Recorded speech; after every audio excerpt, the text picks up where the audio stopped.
जय हिंद, वंदे मातरम। मैं ऋतुराज सिंह पुनः आपके बीच क्लास 12 केमिस्ट्री यूनिट 3 इलेक्ट्रोकेमिस्ट्री विद्युत रसायन के सबसे इंपॉर्टेंट टॉपिक जो कि 5 अंक के लिए काफी महत्वपूर्ण है। आज हम आपके बीच मानक hydrogen electrode SHE standard hydrogen electrode मानक हाइड्रोजन इलेक्ट्रोड को लेकर आया हूं। आज हम पढ़ेंगे मानक हाइड्रोजन इलेक्ट्रोड के बारे में, इसके न्यूमेरिकल को प्लस इसका डायग्राम, इसका सिद्धांत, इसके रासायनिक समीकरण। ठीक, सबसे पहले देखते हैं मानक हाइड्रोजन इलेक्ट्रोड होता क्या है, ये युक्ति क्या होती है। मानक हाइड्रोजन इलेक्ट्रोड एक ऐसी युक्ति है जिसके द्वारा किसी भी अर्ध इलेक्ट्रोड के पूर्ण मानक अपचयन विभव या पूर्ण मानक इलेक्ट्रोड विभव को किस प्रकार से हम ज्ञात करें, उस युक्ति को मानक हाइड्रोजन इलेक्ट्रोड कहते हैं। मतलब किसी भी अर्धसेल इलेक्ट्रोड के मानक इलेक्ट्रोड विभव को ज्ञात करने वाली जो युक्ति होती है उसको SHE स्टैंडर्ड हाइड्रोजन इलेक्ट्रोड कहा जाता है, मानक हाइड्रोजन इलेक्ट्रोड कहा जाता है। ठीक है, अब इसकी प्रोसेस की बात करें हम तो किस प्रकार से इसकी बनावट होगी। ठीक है, तो इसकी कंडीशन होती है कि इसका उपयोग कब करेंगे। तो पहली कंडीशन ये है कि जो है वायुमंडलीय दाब होना चाहिए, एक वायुमंडल दाब पर होना चाहिए। अगर ताप की बात करें तो 25 डिग्री में अगर बात करें तो 25 डिग्री सेल्सियस में होना चाहिए, और अगर केल्विन में बात करें तो 298 केल्विन के लगभग इसमें ताप होना चाहिए। और अगर गैस दी जाए तो उसका जो एक वायुमंडल ताप पर उसका तापमान होना चाहिए। ठीक है, और अगर कोई सॉल्यूशन दिया गया है तो वो अलग बात होती है। ठीक है, अब मानक हाइड्रोजन इलेक्ट्रोड युक्ति को कैसे तैयार करें समझे इसको। सबसे पहले मैंने एक जो कि पतला सा ट्यूब बनाया, मेरे पास एक पतला सा ट्यूब है, ट्यूब या नली है कांच की। इस पतली सी ट्यूब या नली के सबसे निचले हिस्से में, थोड़ा ध्यान से देखें इसको बेटा, आसानी से सीख जाओगे, 5 नंबर तुम्हारे कंप्लीट हो जाएंगे बोर्ड एग्जाम के लिए। ये पतली सी ट्यूब बनाई, क्या बनाया मैंने, एक नली है, ये नली है ना, या इसको ट्यूब बोला जा सकता है, ट्यूब है ये कांच का। इसके सबसे निचले हिस्से में लगभग 1 सेंटीमीटर साइज वाला मैंने प्लेटिनम का पत्ती लगा दिया। क्या लगाया मैंने, 1 सेंटीमीटर साइज वाला पीटी, मतलब क्या होता है, प्लेटिनम की पत्ती लगाई। ठीक है, अब इसके बाद देखें, अब इस प्लेटिनम की पत्ती को लगाने के बाद इस ट्यूब के अंदर मैंने पतला सा एक वायर डाल दिया, एक पतला सा कॉपर का वायर डाल दिया है ना, कॉपर Cu का तार डाला, तार या वायर डाल दिया। डालने के बाद देखिए इस कॉपर वायर का और इस प्लेटिनम की जो पत्ती है इसका कांटेक्ट नहीं हो रहा है, मतलब इन दोनों का संपर्क नहीं हो रहा है। तो इसको संपर्क में लाने के लिए मैंने कुछ मात्रा में क्या ले लिया, कुछ मात्रा में यहां पर मैंने ले लिया Hg, मरकरी ले लिया। Hg क्या,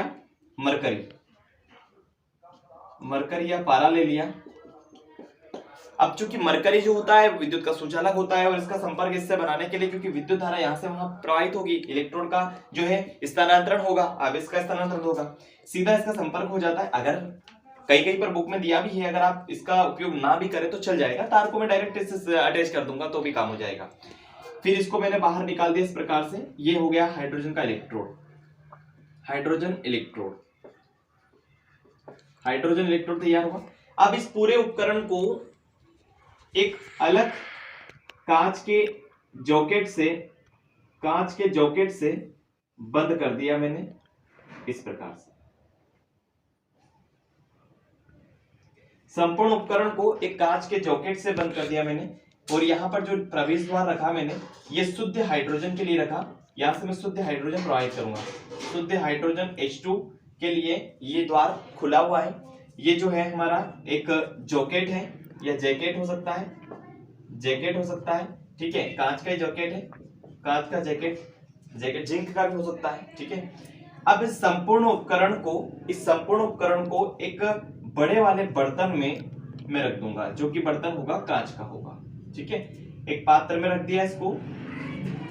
ठीक है, ये पात्र है, ये भी कांच का बर्तन है, कांच का पात्र है। इस बर्तन में रखने के बाद जिस बर्तन में इसको रखा जाता है उस बर्तन में मैं जो है H2SO4 या HCl जो है सल्फ्यूरिक अम्ल को ले लूंगा।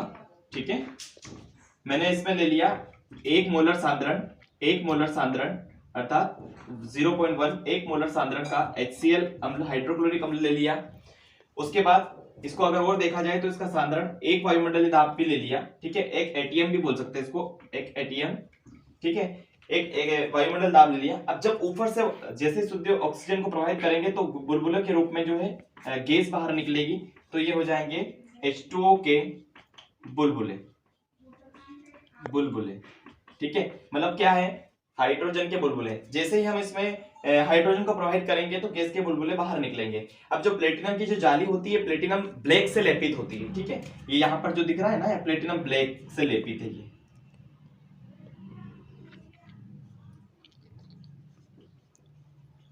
ब्लैक से लेपित है ये प्लेट। ठीक है, इस प्रकार की प्रोसेस है। थोड़ा सा वापस समझ ले।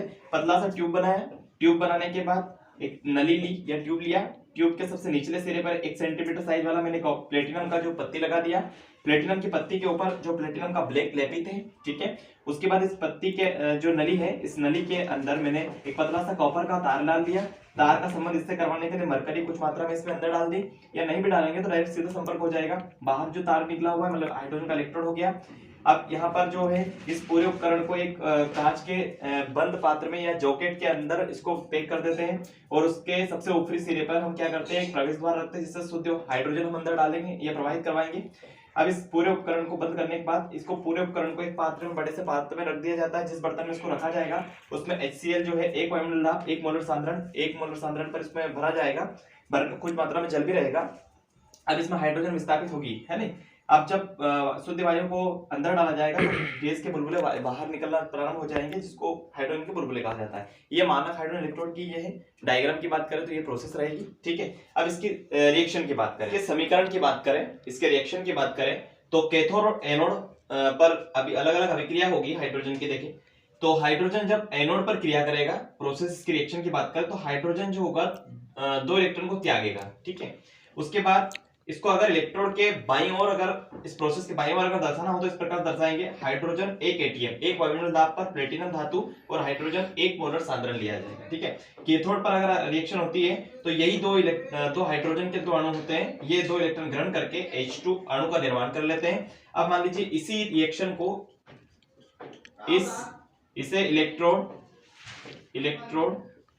को सेल के दाईं ओर निम्नानुसार दर्शाएंगे, निम्नानुसार लिखेंगे।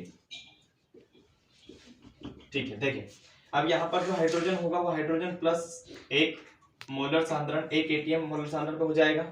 ठीक है, यहाँ हाइड्रोजन हो जाएगा 1.1 मोलर सांद्रण, यहाँ पर हो जाएगा H2 1 एटीएम प्लेटिनम धातु हो जाएगी। ठीक है, इस प्रकार से रासायनिक अभिक्रिया के माध्यम से आप जो मोलर मोटर को ज्ञात कर सकते हैं। ये मानक हाइड्रोजन इलेक्ट्रोड है। इसकी प्रोसेस को अच्छे से समझे, क्योंकि इस यूनिट से 5 अंक का क्वेश्चन बनता है।